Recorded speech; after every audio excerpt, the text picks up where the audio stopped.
La montée d'un sentiment anti-Chine. Un rapport rédigé par les Instituts chinois des relations internationales contemporaines qui dépendent du ministère de la Sécurité d'État alerte de la croissance du sentiment mondial anti-Chine. Avec l'hécatombe provoquée par le virus du Parti communiste chinois, il n'a jamais été aussi élevé depuis les événements de Tiananmen en 1989. Reuters livre ces informations récoltées auprès d'une personne ayant eu accès aux rapports maintenus confidentiels. L'agence précise néanmoins qu'elle ne connaît pas le crédit accordé par les dirigeants chinois à ces conclusions. Nous utilisons l'expression « virus du PCC », le Parti communiste chinois, pour nommer le coronavirus, par la dissimulation des informations et sa mauvaise gestion de l'épidémie. Le PCC est responsable de la propagation du virus dans toute la Chine ainsi qu'à l'échelle mondiale.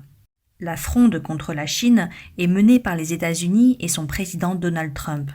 Les relations entre les deux pays n'ont jamais été aussi tendues. Ce dernier tient le PCC comme directement responsable des dizaines de milliers de morts aux États-Unis et du marasme de l'économie américaine. Le rapport des instituts chinois rapporte que pour Washington, l'ascension de la Chine menace son économie, sa sécurité intérieure et est également un défi pour les démocraties occidentales. Les conséquences de ce rejet montant seraient néfastes pour Pékin. Sa politique d'expansion économique dans le monde serait mise à mal. Les partenariats avec des pays étrangers et ses investissements dans ces pays dans le cadre du projet La Nouvelle Route de la Soie en pâtiraient notamment. Il est également à craindre pour l'État chinois des sanctions commerciales des autres pays, comme cela avait été le cas après Tiananmen.